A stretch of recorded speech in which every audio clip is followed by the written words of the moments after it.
काल मराठवाड्याच्या दौऱ्यावर असताना आदरणीय शरद पवार साहेबांनी मराठा आरक्षणाबाबत भूमिका मांडताना असं सांगितलं की सरकार, विरोधी पक्ष, ओबीसीतले भुजबळ, हाके, तत्सम नेते आणि मराठा समाजाचे जरांगे साहेब आणि त्यांचे सहकारी यांनी खुली चर्चा करावी आणि त्यामध्ये या मराठा आरक्षणाच्या प्रश्नावर तोडगा काढावा। खरं म्हणजे शरद पवार साहेबांनी मराठ्यांचा पुन्हा एकदा चेंडू केलेला आहे असं मला वाटतं। शरद पवार साहेबांच्या व्यक्तिमत्वाचा मी एक अभ्यासक आहे।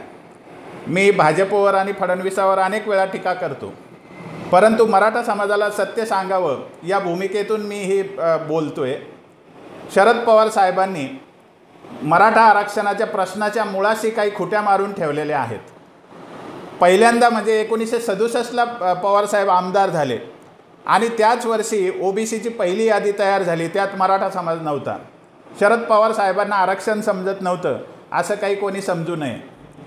त्यानंतर पवार साहेब आमदार नंतर मुख्यमंत्री झाले आणि त्यांच्याच काळात मंडल आयोग महाराष्ट्रात आला।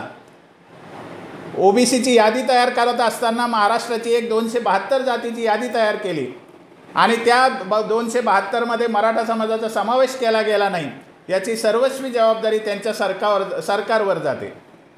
इंदिरा साहनीचा निकाल 16 नोव्हेंबर 1992ला आला।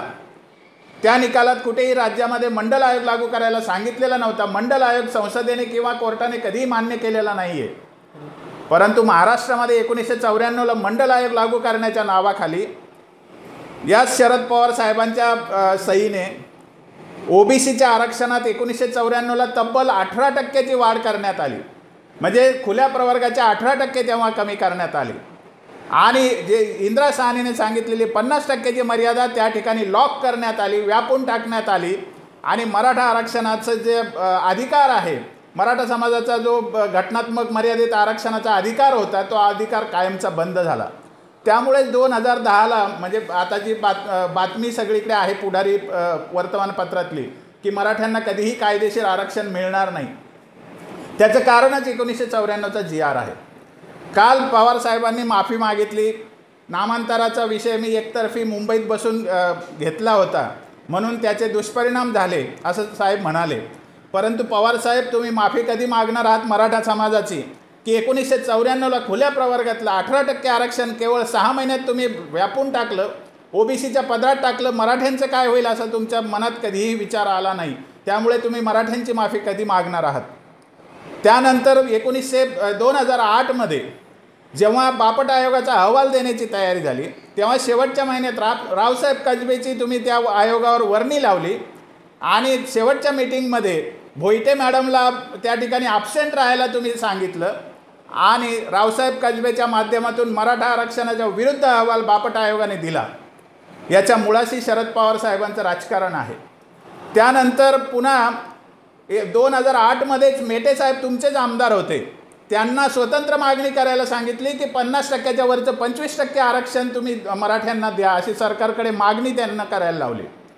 त्यानंतर राणे समितीचा 2014ला अहवाल आला, त्या अहवालामध्ये मराठ्यांना 50%च्या वर स्वतंत्र 20% आरक्षण देण्याची शिफारसही करण्यामध्ये तुमचाच महत्त्वाचा वाटा होता।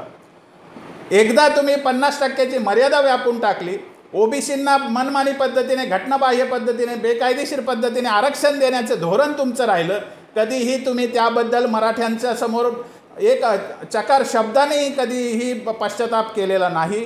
मराठा समाज आज ओरडून सांगतोय तुम्ही त्या GR बद्दल माफी मागणार आहात का?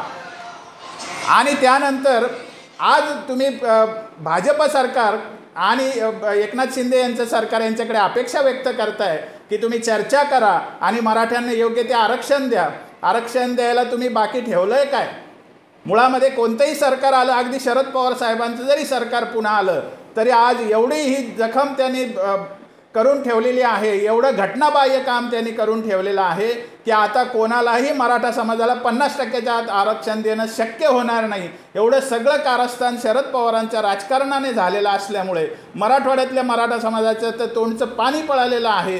गेलं वर्षभर मराठा समाज या ठिकाणी आंदोलन करतोय, करोडोच्या संख्येने मराठा समाज एकवटतोय आणि शरद पवार सांगतायत की या ओबीसीचे जे नेते आम्हाला शिव्या घालतात, आमच्या विरुद्ध जातीय तेढ निर्माण करतात, आम्हाला चिडवतात, मराठवाड्यात येऊन या ठिकाणी भाषणं ठोकतात, त्या भुजबळ आणि हाकेबरोबर मराठ्यांनी चर्चा करावी हे सांगणं शरद पवार साहेबांचा पलायनवाद आहे. आणि हे सांगणं म्हणजे शरद पवार साहेबांची मराठा विरोधी भूमिकेवर शिक्कामोर्तब आहे असं मला स्पष्ट वाटतं. त्यामुळे माझं आत्ता स्पष्ट मत आहे की शरद पवार साहेबांच्या आडी लपून हे सरकार कोणतंही आलं तरी शरद पवारांची जोपर्यंत देशात सत्ता आहे, जोपर्यंत देशात प्राबल्य आहे, महाराष्ट्रात प्राबल्य आहे, तोपर्यंत मला वाटत नाही कोणतंही सरकार मराठ्यांना घटनात्मक मर्यादेत आरक्षण देऊ शकेल.